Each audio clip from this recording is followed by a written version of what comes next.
Kari Lake's election expert bombshell. Until the bro, this is they're doing it. They're still doing it, dude. This paired up with Mitch McConnell's own Kentucky's finest attorney general, piece of shit, whatever the fuck his name is, Charles Daniels or whatever. Like, show me that the Republican Party has not learned from the appropriate lessons from their mistakes. Okay, that is literally what's going on. It's just, you don't want this person to be in any way, shape, or form representative of your national party politics, okay? You don't want that.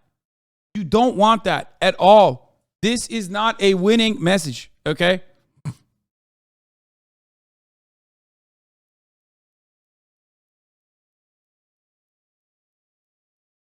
Like, the Republican Party is capsizing, okay? They straight up are like making their base smaller and smaller by hyping up the most sickest of freaks.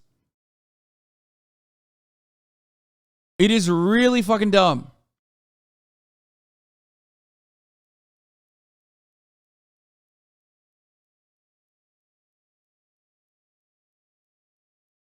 Daniel Cameron is still trying to stop the Jewish lawsuits over abortion after Kentucky rejected that amendment. Yeah. You're talking about the synagogues that sued, right? I think he's talking about the chat. He didn't mean like Jewish lawsuit, like big media Jews or whatever. He means like synagogues literally were like, it is a violation of our religious freedom to not allow people to get abortions. Okay?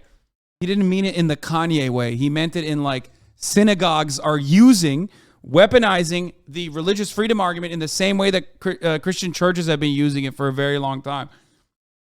Because in the Jewish religion, you can get an abortion. Like, it's contrary to what Ben Shapiro fucking claims, you can get an abortion. It's not like a thing.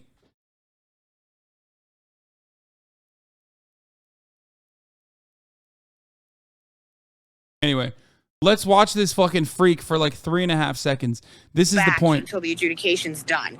They have to do that. And we want them to do that because, as we learned in the audit process, when they didn't do that in 2020, we could not reconcile what was adjudicated and what was not. It's a good thing that they're doing it. It's a bad thing that they continue to refuse to work through the night to give the people the results of this election. Okay, so really quick, we only have a minute remaining, then we're going to welcome back our radio audience. Gina, adjudication, people are worried. How many ballots are currently in adjudication, and what does that mean? So they're not giving us the number, and we've asked the legal team to get a number from them today. Adjudication is when some team of a Republican and a Democrat are going to look at your ballot and try to determine what you meant to do when you cast that vote. The less ballots that go to adjudication, the better it is for us. The reports I'm getting is that a lot of them are a result of the judge races in Maricopa County. We had a large judicial retention, but there's room for mischief when things go into adjudication. So we're working on that number. We're going to get that for you sometime today. So really quick, Gina, yes or no, does 4 out of 4 include voting in the primary? Yes. Oh, wow. So you're trying to tell me 350,000 people that voted in the August primary haven't had their vote tabulated yet? Yes. Oh, this thing's about to get real interesting.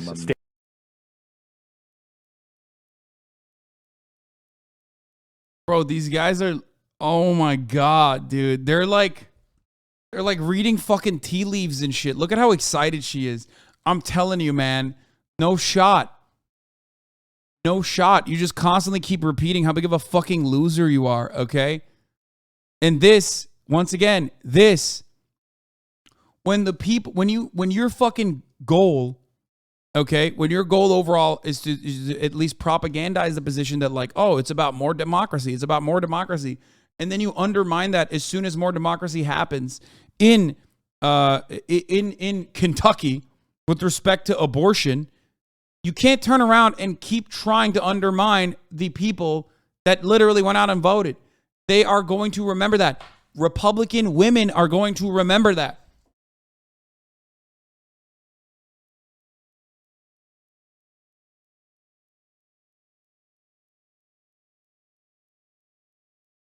So they're just leaning into some of the more insane parts of their base.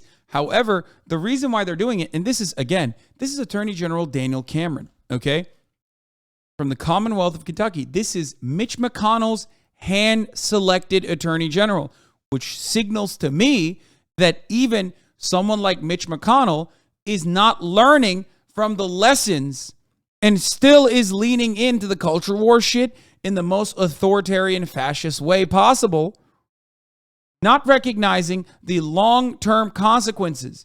This will literally fucking destroy the Republican Party, which, by the way, I don't give a shit about. That's awesome. Fuck yeah. Okay?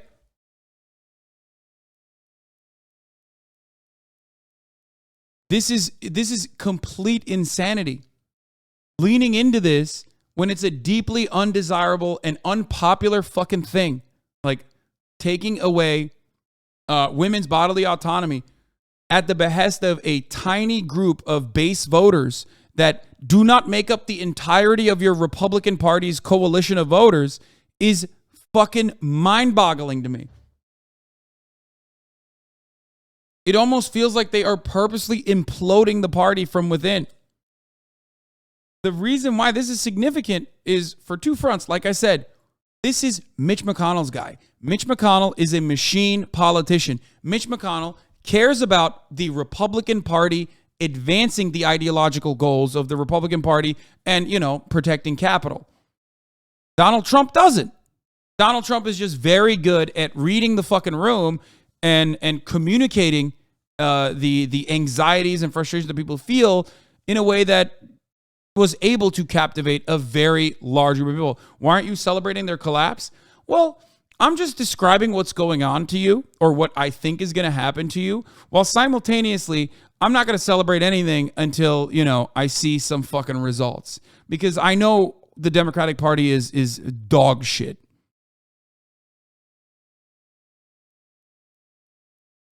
You know what I mean? Like, I still know that the Democratic Party is awful. Like, I'm celebrating their collapse a little bit. I'm making fun of them. I'm joking around.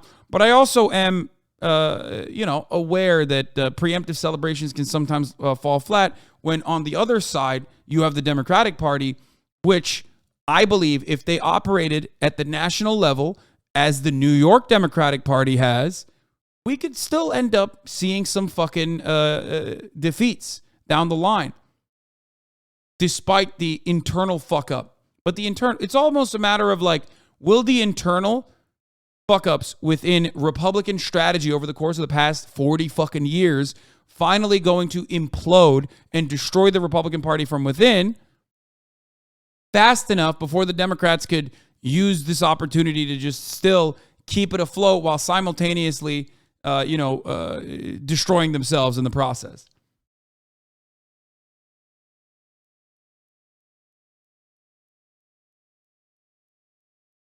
Do you get it? Do you understand? Knowing the Dems, if the GOP truly starts to collapse, the DNC will offer a bailout to them in the form of some free congressional seats or something. Well, that's what I'm saying. That's precisely what I mean. Like, that is something that Democrats have done literally in New York under Andrew Cuomo. What the Democratic Party in New York did was offer seats basically in redistricting that was beneficial to fucking Republicans because they wanted to ensure that the Working Families Party and other leftist movements did not thrive in the fucking state, had no power whatsoever in the state. That is a safe haven. That is a liberal stronghold that they personally undermined. And the results of that are very clear. You have a fucking freak like Lee Zeldin, still get a fuckload of votes. You have safe districts that were taken over by Republicans.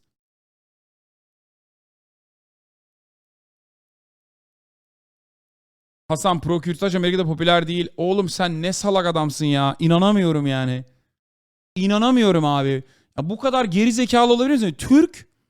Türkiye'den bana Türkçe diyor ki Kürtaj aslında popüler değil diyor. Allah belanı vermesin senin geri zekalı. Senin anlayışın var ya, yani inanamıyorum. Herhalde İngilizce bilmiyorsun herhalde. %100 hatalısın. Yani tamamıyla yanlış söylediğin şey şu anda. This guy kept saying Pro-abortion is not popular in America, bro. Please, like, understand. Like, this guy in Turkey is trying to tell me in Turkish that the pro-abortion stance is not popular. Here's Chris Hayes talking about it already. The thing you need to understand about the New York Dem Party is that institutionally they are far, far more focused on beating the left than they are Republicans. Jay Jacobs denied that Hochul had a detrimental effect on other candidates and refused to accept blame for both her performance and the losses in Congress. Instead, he placed the blame on progressive politicians who have shifted the party too far to the left. Which, by the way, this is ironically the exact same opinion of the National Democratic Party. So this is something that I am genuinely fearful of.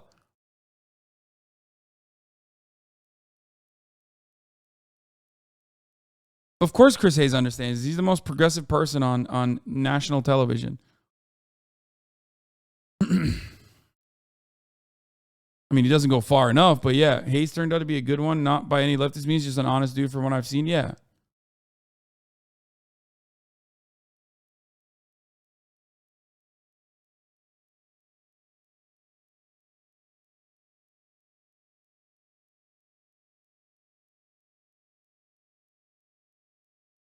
Too far to the left. Democrats are literally right wing, even compared to other Western liberal democracies.